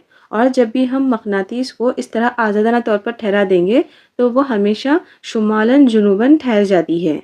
ठीक है, चलिए नेक्स्ट देखते हैं। नेक्स्ट है यहाँ पर डायरेक्शनल प्रॉपर्टी, सिमती खुसूसियत। यहाँ पर जो सिमती खुसूसियत है किसे कहेंगे हम? डायरेक्शनल प्रॉपर्टी मीन्स जो शुमालन जुनूबन ठहर जाती है ना मकनातीस, जब भी हम उसको आज़ादाना ठहरा देते तो वो शुमालन जुनूबन ठहर जाती है। तो मकनातीस की ये खुसूसियत क्या कहलाती है? डायरेक्शनल प्रॉपर्टी कहलाती है। ठीक है, मकनातीस हमेशा शुमालन जुनूबन ही ठहरता है और इसकी इस खुसूसियत को क्या बोलेंगे हम? इस खुसूसियत को हम सिमती खुसूसियत या फिर डायरेक्शनल प्रॉपर्टी कहेंगे। ठीक है, चलिए नेक्स्ट देखते हैं। नेक्स्ट है मकनातीस के 2 अपोजिट कुतुब। ठीक है, मकनातीस के 2 अपोजिट पोल्स एक दूसरे को क्या करते हैं? कशिश करते हैं, दो अपोजिट पोल्स एक दूसरे को कशिश करते हैं, दो सेम पोल्स एक दूसरे को दिफा करते हैं। जैसे यहाँ पर दो क्या है, यहाँ पर नॉर्थ नॉर्थ एक दूसरे को क्या कर रहे हैं, दिफा कर रहे हैं, जबकि यहाँ पर दो साउथ साउथ एक दूसरे को दिफा करते हैं, जबकि साउथ नॉर्थ कशिश करते हैं, नॉर्थ साउथ कशिश करते हैं। ठीक है, इन दोनों के मकनातीस के अपोजिट पोल्स एक दूसरे को दिफा करते हैं, मकनातीस के अपोजिट पोल्स एक दूसरे को कशिश करते हैं, और जो सेम पोल्स होते हैं वो एक दूसरे को दिफा करते हैं। ठीक है, चलिए नेक्स्ट देखते हैं। नेक्स्ट है मकनातीसी अशिया का ख़रीब में मौजूद अशिया के ज़रिए मकनातीसी खसूसियत को हासिल करना मकनातीसी इमाला कहलाता है। ठीक है, मकनातीसी इमाला किसे कहेंगे, मकनातीस के क़रीब में हम कोई मकनातीसी शय रखें। मकनातीसी शय मतलब ऐसी शय जो मकनातीस को कशिश करती है, वो मकनातीसी शय कहलाती है। ठीक है, हम यहाँ पर क्या करें, मकनातीस के क़रीब में मकनातीसी शय रखें तो इसके अंदर क्या होगा, मकनातीसी खसूसियत आ गई। ठीक है, ये मकनातीसी खसूसियत ये यहाँ पर ये सेफ्टी पिन के अंदर आ गई, और ये सेफ्टी पिन किस तरह से बिहेव कर रहा है, एज ए मैग्नेट के ऐसे बिहेव कर रहा है। यहाँ पर हम एक छोटा सा पिन ले लिए, पिन को यहाँ पर रखे तो ये सेफ्टी पिन के ज़रिए क्या हो गई, यहाँ पर कशिश कर रही है। ठीक है, तो इसको हम क्या बोलेंगे, मकनातीसी इमाला। ठीक है, मकनातीसी इमाला किसके अंदर आया, यहाँ पे सेफ्टी पिन के अंदर मकनातीसी इमाला आया, जिसकी वजह से ये एज ए मैग्नेट बिहेव कर रहा है। ठीक है, मकनातीसी अशिया के करीब में मौजूद अशिया के ज़रिए मकनातीसी खसूसियत को हासिल करना मकनातीसी इमाला कहलाता है, मैग्नेटिक इंडक्शन कहलाता है। ठीक है, चलिए नेक्स्ट देखते हैं। नेक्स्ट है पानी का आबी बुखारात में तब्दील होने का अमल इवापरेशन कहलाता है। ठीक है, अमल तबगीर इवापरेशन कहलाता है। पानी का आबी बुखारात में तब्दील होने का अमल तबगीर इवापरेशन कहलाता है। नेक्स्ट देखते हैं। इवापरेशन, पानी का आबी बुखारात में बन के उड़ जाना इवापरेशन कहलाता है, ये तो सबको मालूम है। ठीक है, लेकिन वो जो आबी बुखारात होते हैं, वो अमल जिसमें आबी बुखारात पानी में तब्दील होते हैं, फिर से पानी के ख़तरों में तब्दील हो जाते हैं, वो क्या कहलाता है, अमल तकसीफ़ कहलाता है। ठीक है, वो अमल क्या कहलाता है, अमल तकसीफ़ कहलाता है। कंडेंसेशन कहलाता है। ठीक है, आबी बुखारात से फिर से पानी में तब्दील होने का अमल कंडेंसेशन कहलाता है। तो यहाँ पर एक ग्लास दी गई है, ग्लास के ऊपर यहाँ पर पानी के ख़तरे आ गए। ठीक है, अंदर ठंडा पानी डालने की वजह से बाहर पानी के ख़तरे आ गए। क्यों आए ख़तरे, ये कि गिलास के अंदर से बाहर निकले? नहीं, ये जो हवा में पाए जाने वाले आबी बुखारात हैं, वो ठंडे होने की वजह से पानी के ख़तरों में बदल गए। ठीक है, तो इसको हम क्या कहेंगे, अमल तकसीफ़, और इंग्लिश में क्या कहेंगे, कंडेंसेशन कहेंगे। ठीक है, चलिए नेक्स्ट पॉइंट देखते हैं। नेक्स्ट है यहाँ पर आबी दौर। ठीक है, आबी दौर बहुत ही सिंपल है। क्या होता है यहाँ पर, अमल तबखीर की वजह से पानी के बुखारात में तब्दील होना। सबसे पहले पानी आबी बुखारात बन के अमल तबखीर के ज़रिए ऊपर जाता है, जाके आबी बुखारात का बादलों में तब्दील होना, और बादलों का तकसीफ़ पाकर बारिश की सूरत में बरसना। तो यहाँ पर क्या होता है, आबी बुखारात बन के पानी ऊपर जा रहा, ऊपर जाके यहाँ पर ये पानी बुखारात की शक्ल में रहता। जब बुखारात एक दूसरे के साथ मिलते जाएंगे, ठंडे हो जाएंगे, मिलते जाएंगे, तो वो क्या बन जाएंगे, अमल तकसीफ़ के ज़रिए फिर पानी के ख़तरे बन जाएंगे। ठीक है, पानी के ख़तरे बनने के बाद फिर जब बादल हेवी हो जाएंगे तो क्या हो जाएंगे, बरस जाएंगे। ठीक है, तो हम इसको क्या कहेंगे, इसको क्या कहेंगे, अमल तकसीफ़। ठीक है, अमल तकसीफ़, बुखारात का पानी के ख़तरों में तब्दील होना क्या कहलाएगा, अमल तकसीफ़। और अमल तकसीफ़ के बाद जब बादल भारी हो जाएंगे तो ये फिर से बरसने लगेंगे, बरसकर फिर पानी यहाँ पर दरियाओं में आ जाएगा, समंदरों में आ जाएगा, फिर वहाँ से पानी के बुखारात बन के फिर उड़ जाएगा। इस तरह से ये दौर चलता रहेगा, इसलिए हम इसको क्या कहेंगे, आबी दौर। ठीक है, आबी दौर या फिर वाटर साइकिल। चलिए नेक्स्ट देखते हैं। नेक्स्ट पॉइंट है यहाँ पर शफाफियत, ट्रांसपेरेंसी। किसको कहेंगे, ऐसी अशिया जिनमें रखी हुई शय साफ तौर पर नज़र आती है, शफाफ ट्रांसपेरेंट कहलाती है। ठीक है, ऐसी अशिया जिनमें रखी हुई शय साफ तौर पर नज़र आती है, शफाफ कहलाती है, जैसे कि ग्लास। ठीक है, ग्लास या फिर कांच का मर्तबान। ओके, नेक्स्ट पॉइंट है, नेक्स्ट है हम कुछ मादों के ज़रिए देख नहीं सकते, जैसे कि लकड़ी, स्टील, कार्डबोर्ड वगैरह। ऐसे मादों को हम गैर शफाफ या फिर ओपेक कहते हैं। ठीक है, थोड़ा इम्पॉर्टेंट है यहाँ पर, गैर शफाफ किसे कहेंगे हम, ओपेक किसे कहेंगे? जिनके ज़रिए रखी हुई शय हमें बाहर नज़र नहीं आती, उसको क्या कहेंगे हम? गैर शफ़ाफ़ या फिर ओपेक कहेंगे। और एक और क्या बच जाता है? नीम शफ़ाफ़, ठीक है। और नेक्स्ट है वो मादे जिनसे अशिया ऑब्जेक्ट साफ तौर पर नज़र नहीं बल्कि धुंधली दिखाई देती है, ठीक है। यहाँ पर साफ तौर तो दिखाई नहीं देती लेकिन धुंधली धुंधली दिखाई देती है, उसको हम नीम शफ़ाफ़ अशिया कहेंगे, ठीक है। उनको हम नीम शफ़ाफ़ अशिया कहते हैं। तेल लगा हुआ कागज़ नीम शफ़ाफ़ अशिया की मिसाल है। तो यहाँ पर इम्पॉर्टेंट पॉइंट क्या है? यहाँ पर तेल लगा हुआ कागज़, ठीक है। तेल लगा हुआ कागज़ किसकी मिसाल है?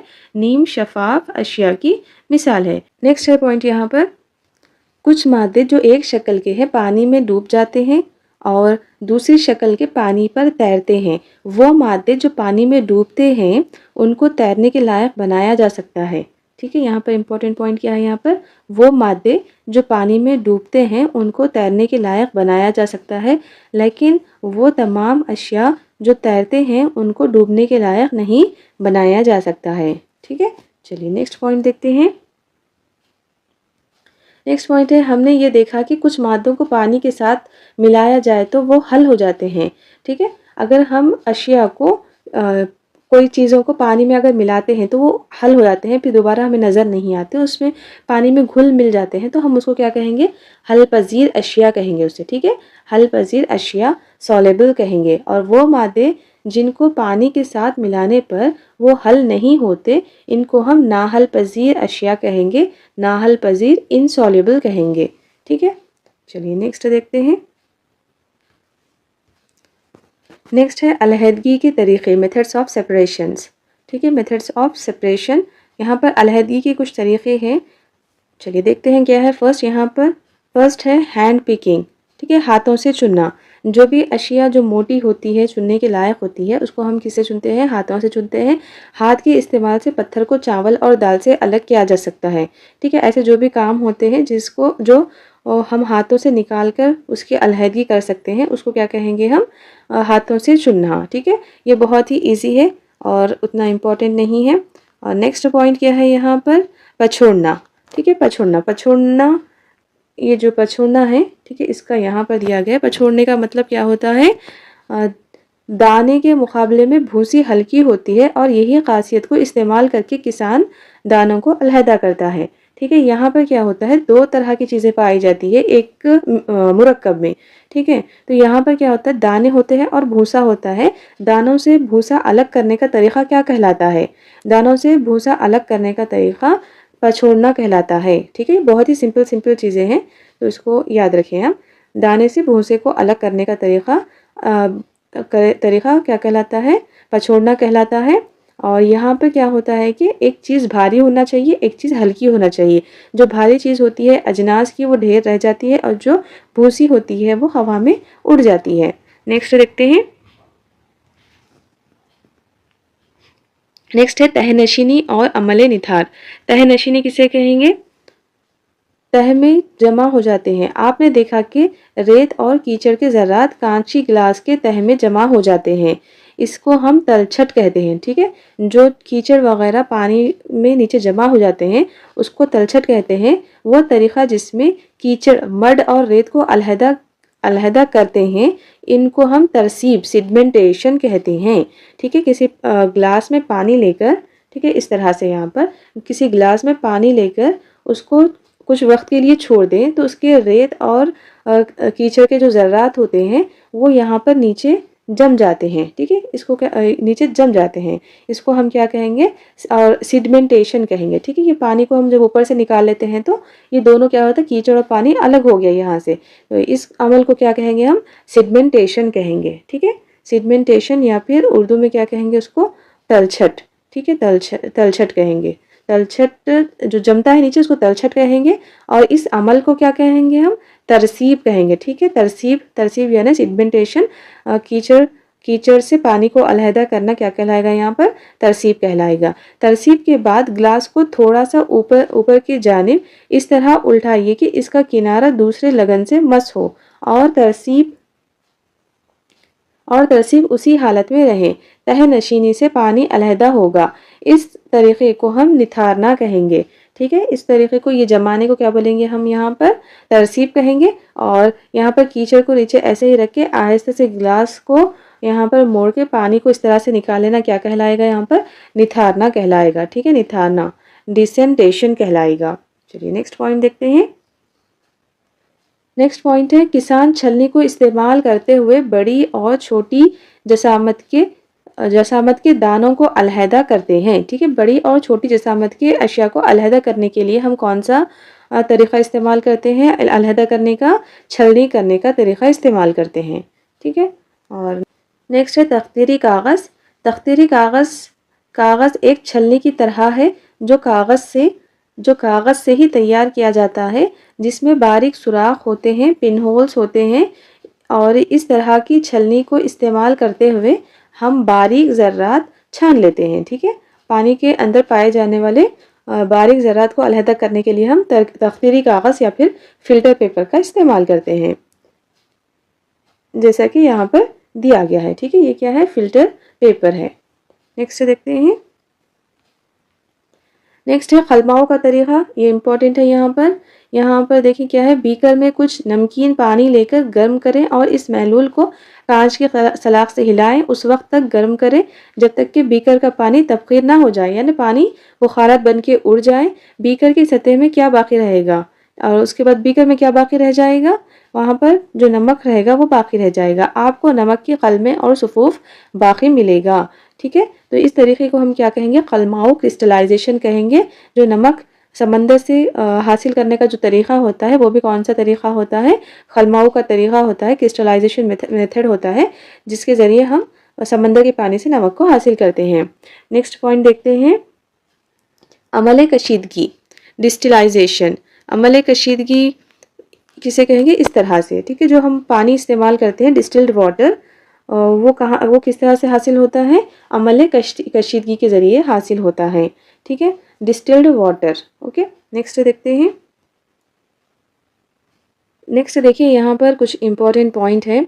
ये क्या है, कफूर की तस्ईद करना या सब्लिमेशन ऑफ कैम्फर। तो यहाँ पर क्या होता है, यहाँ पर एक एक्सपेरिमेंट है जिसमें यहाँ पर कफूर डाला गया है, ऊपर रुई से बंद कर दिया गया है और यहाँ पर खीफ लगा दी गई है। ठीक है, यहाँ पर हम क्या लिए, कफूर को जला रहे। तो जब कफूर को गर्म किया जाता है तो ये बग़ैर माया में तब्दील हुए। ठीक है, हर चीज़ जब हम उसको गर्म करते हैं, जलाते हैं, तो पहले वो क्या होती है, ठोस से माया हालत में आती है, माया हालत से उसके बाद गैस में चेंज होती है। ठीक है, जब कफूर को गर्म किया जाए तो ये बग़ैर माया हालत में तब्दील हुए गैस में तब्दील हो जाती है। इस तरह ठंडा करने पर बग़ैर माए में तब्दील हुए ठोस में तब्दील हो जाती है। ये तरीक़ा क्या कहलाता है, ये तरीक़ा अमल रसीद कहलाता है। ठीक है, जो कफूर है, वो कफूर को जब हम गर्म करते हैं तो वो सीधा गैस हालत में चेंज हो जाता है। ठीक है, गर्म करने पर वो गैस बन के उड़ जाता है और ठंडा होने के बाद वही गैस फिर दोबारा कफूर में तब्दील हो जाती है, बिना माया हालत में आए डायरेक्ट ठोस हालत से गैसी हालत से ठोस में चेंज हो जाती है। उसको हम क्या कहेंगे, अमल तसीद कहेंगे। ठीक है, सब्लिमेशन कहेंगे। नेक्स्ट देखते हैं। नेक्स्ट है क्रोमेटोग्राफी। यहाँ पर एक चॉकपीस लिया गया है, चॉकपीस पे यहाँ पर रोशनाई का निशान, यहाँ पे इंक का निशान लगाया गया है और बर्तन में पानी डालकर उसको रात भर के हम रख दिए या फिर कुछ वक्त के लिए रख देंगे। तो ये जो रोशनाई है, यहाँ पे इंक का जो निशान है, ये आहिस्ता आहिस्ता अपने कलर्स को अलहदा करते हुए ऊपर बढ़ता जाएगा। ठीक है, हर कलर अलग अलग ऊंचाई तक यहाँ पर ट्रैवल करेंगे। तो हम इस तरीके को क्या कहते हैं, रंगों को अलग करना, मुख्तलिफ रंगों को अलग करना क्या कहलाता है, क्रोमेटोग्राफी कहलाता है। ठीक है, क्रोमेटोग्राफी कहलाता है। यहाँ पर दिया ना, ज़ाहिरी तौर पर स्याही का एक ही रंग था, लेकिन ना दिखाई देने वाले कई रंगों का आमिज़ा छुपा हुआ था। ये तरीक़ा लून निगारी या फिर क्रोमेटोग्राफी कहलाता है। मुख्तलिफ स्याही को इस्तेमाल करते हुए लून निगारी करें और उसमें शामिल रंगों की पहचान करें। ठीक है, और स्याही से छुपे हुए रंगों को अलहदा करना क्या कहलाता है, क्रोमेटोग्राफी कहलाता है। नेक्स्ट देखते हैं, क्या है यहाँ पर, दिन का वक्त मौसम सरमा में कम होता है और मौसम गर्मा में ज़्यादा होता है। दिन मौसम गर्मा में छोटा और मौसम गर्मा में लंबा होता है। चुनाचे मौसम सरमा में दिन छोटा होता है और मौसम गर्मा में दिन बड़ा होता है। ठीक है, चलिए नेक्स्ट पॉइंट देखते हैं क्या है। नेक्स्ट इम्पॉर्टेंट पॉइंट है यहाँ पर मुस्तकिल तब्दीली, आर्जी तब्दीली। ठीक है, मुस्तकिल तब्दीली, आर्जी तब्दीली क्या होता है? इसमें हमें ये पता चलता है कि मौसमों की तब्दीली आर्जी तब्दीली है। ठीक है, जो चीज़ एक मरतबा चेंज होकर फिर से चेंज हो सकती है, फिर दोबारा चेंज होने की उसके अंदर खासियत होती है, वो आर्जी तब्दीली होती है। ठीक है, और जो चीज़ एक मरतबा चेंज हो जाए उसको दोबारा वही हालत में नहीं लाया जा सकता, वो कौन सी होती है? मुस्तकिल तब्दीली होती है। जैसे कि कांच है, कांच का टूट जाना, कांच का टूट जाना क्या है? मुस्तकिल तब्दीली है। हम उसको दोबारा फिर से कांच में तब्दील नहीं कर सकते। ठीक है, दोबारा पहले वाली हालत में नहीं ला सकते, उसको हम बोलेंगे मुस्तकिल तब्दीली। और मौसमों की जो तब्दीली है वो क्या है? आर्जी तब्दीली है, क्योंकि कुछ वक्त के लिए मौसम में सरमा गर्मा और बरसात आते हैं, फिर चले जाते हैं, चेंज हो जाता है मौसम, फिर दोबारा वो मौसम आ जाता है। तो ये इस तरह से मौसमों की तब्दीली क्या है? आर्जी तब्दीली है। ठीक है, और दूध का दही में तब्दील होना एक मुस्तकिल तब्दीली है। ठीक है, दूध का दही में तब्दील होना एक मुस्तकिल तब्दीली है। एक मरतबा दूध दही में चेंज हो गया तो हम उसको दोबारा दूध में चेंज नहीं कर सकते हैं। ठीक है, इसको हम क्या कहेंगे? दूध का दही में तब्दील होना मुस्तकिल तब्दीली कहलाता है। इस तरह से तब्दीली के दो किस्में होती हैं, मुस्तकिल तब्दीली और आर्जी तब्दीली। आर्जी तब्दीली को हम पहले वाली हालत में ला सकते हैं, जबकि मुस्तकिल तब्दीली को हम पहले वाली हालत में दोबारा नहीं ला सकते। ठीक है, रोटी है, रोटी का बनाना, रोटी का बेलना क्या कहलाएगा? यहाँ पे आर्जी तब्दीली। हम रोटी को बेले तो फिर तोड़ के उसको फिर से बना सकते हैं, वो क्या कहलाएगा? आर्जी तब्दीली। ठीक है, चलिए नेक्स्ट देखते हैं। नेक्स्ट यहाँ पे एक इम्पॉर्टेंट टेबल दिया गया है। दूध का दही में तब्दील होना कुदरती तब्दीली है या फिर इंसानी मुदाखलत की वजह से होने वाली तब्दीली है? क्या है ये? इंसानी मुदाखलत से होने वाली तब्दीली है। आर्जी है या फिर मुस्तकिल है? ये मुस्तकिल तब्दीली है और इसकी शक्ल में तब्दीली वाक़ई हो रही है। इस तरह से नेक्स्ट एग्जाम्पल है मौसमों की तब्दीली। मौसमों की तब्दीली कुदरती तब्दीली है और ये आर्जी तब्दीली है और इसकी हालत में तब्दीली वाक़ई होती है। ठीक है, चलिए नेक्स्ट देखते हैं। नेक्स्ट है पीने के पानी की सरबराही के मराहल। महफूज पीने के पानी के सरबराही के मराहल कौन कौन से हैं? फर्स्ट है यहाँ पर ज़ख़ीरा आब, उसके बाद तख्तीर करना, एरिएशन, क्लोरीनेशन और बालाई टंकी नल। इस तरह के क्वेश्चन पूछे जाते हैं। लास्ट टाइम भी ये क्वेश्चन पूछा गया था। ठीक है, ये फ्लो चार्ट, इस तरह से फ्लो चार्ट दिया जाता है। ठीक है, तो यहाँ पर सही सीक्वेंस हमें मालूम करना होता है। चलिए नेक्स्ट देखते हैं। नेक्स्ट पॉइंट है ऐसी अशिया जिनसे बरक़ी रूह गुजर सकती है, इसको हम बरक़ी मौसिल या फिर कंडक्टर कहते हैं। ठीक है, ऐसी अशिया जिनके ज़रिए बरक़ी रूह गुजर सकती है उसको हम क्या कहते हैं? कंडक्टर कहते हैं। ठीक है, कंडक्टर या फिर बरक़ी मौसिल कहते हैं। ऐसी अशिया जिनके ज़रिए बरक़ी रूह नहीं गुजर सकती वो बरक़ी गैर मौसिल या फिर हाजिज़ कहलाती है। ठीक है, इंसुलेटर कहलाती है, हाजिज़ कहलाती है, और जो जिसके अंदर से गुजर सकती है वो बरक़ी मौसिल कहलाती है। ठीक है, आपको इसके एग्जाम्पल्स याद रखने हैं। इसके एग्जाम्पल्स तो यहाँ पर नहीं दिए गए हैं, लेकिन आपको क्वेश्चन इस तरह से पूछा जाएगा इसके दी गई अशिया हाजिज़ है या फिर बरक़ी मौसिल है। ठीक है, चलिए नेक्स्ट देखते हैं। जो भी धातें होती है वो बरक़ी मौसिल होती है, अक्सर प्लास्टिक, लकड़ी वगैरह गैर मौसिल होती है। ठीक है, चलिए नेक्स्ट देखते हैं। नेक्स्ट है बल्ब की कहानी। बल्ब को किसने ईजाद किया? एडिसन ने। ठीक है, ये एडिसन का पहला बल्ब है। ये एडिसन का पहला बल्ब है। जब एडिसन ने बल्ब की ईजाद कर रहा था तो उसने कई चीज़ों को एज ए फिलामेंट यूज़ करके देखा। ठीक है, तो उसने सबसे पहले इसने कई मरतबा ट्राई किया बल्ब को रोशन करने के लिए, तकरीबन 1000 मरतबा इसने ट्राई किया था। तो इसने सबसे पहले जो फिलामेंट यूज़ किया था, बरक़ी तार यूज़ किया था, वो किसका था? पहले प्लाटीनियम का था। सबसे पहले प्लाटीनियम का तार यूज़ करके देखा और उसके बाद सूती धागे को इस्तेमाल करके देखा। ठीक है, उसके बाद सूती धागे को इस्तेमाल करके देखा जो कि 45 मिनट्स तक चलता रहा। और ये जो प्लाटीनियम था वो चंद मिनटों तक ही चला, और उसके बाद जो सूती धागा था वो 45 घंटों तक मुसलसल रोशन रहा। उसके बाद उसने ट्राई किया बांस। ठीक है, बांस को एक फिलामेंट की तरह इस्तेमाल किया तो इसकी हैरत की इंतहा ना रही, बांस मुसलसल कई दिनों तक रोशन रहा। ठीक है, और उसके बाद आजकल जो हम फिलामेंट यूज़ करते हैं, आज हम इस किस्म का बल्ब इस्तेमाल कर रहे हैं जिसको एडिसन ने ईजाद किया था। फ़र्क सिर्फ इतना है कि आजकल के बल्ब टंगस्टीन टंगस्टन के फिलामेंट को इस्तेमाल कर रहे हैं, हम टंगस्टन नामी फिलामेंट को इस्तेमाल कर रहे हैं। ठीक है, ये इंपॉर्टेंट है। फिलामेंट किससे बना होता है? टंगस्टन से बना हुआ होता है। ठीक है, आजकल के जो बल्ब हम इस्तेमाल कर रहे हैं उसके अंदर फिलामेंट टंगस्टन का बना हुआ होता है। चलिए नेक्स्ट देखते हैं। नेक्स्ट है 1 मीटर के अंदर होते हैं 100 सेंटीमीटर और 1 सेंटीमीटर मसावी होता है 10 मिलीमीटर। ठीक है, 1 सेंटीमीटर मसावी होता है 10 मिलीमीटर और 1 किलोमीटर में कितने मीटर्स होते हैं? 1 किलोमीटर में होते हैं 1000 मीटर्स। ओके, चलिए नेक्स्ट देखते हैं। नेक्स्ट है किसी सतह के रकबे की पैमाइश के लिए मुरब्बा सेंटीमीटर एक मियारी इकाई है। मौके की ज़रूरत के लिहाज से रकबों की पैमाइश के लिए हस्बे ज़र इकाइयाँ भी इस्तेमाल की जाती है। जिस तरह हम किसी चीज़ की लंबाई मालूम करने के लिए मीटर्स का इस्तेमाल कर रहे थे, इसी तरह से किसी रकबे की पैमाइश करने के लिए हम यहाँ पर मुरब्बा मीटर का इस्तेमाल करते हैं। ठीक है, तो यहाँ पर मुरब्बा मीटर जो भी है, रकबे की पैमाइश करने के लिए जो भी इकाइयाँ हैं वो कौन सी है? Centimetre square, metre square, millimetre square और फुट स्क्वायर। ज़रूरत के हिसाब से हम इन्हें इस्तेमाल करते हैं। ठीक है, नेक्स्ट यहाँ पर दिया गया है एक टेबल।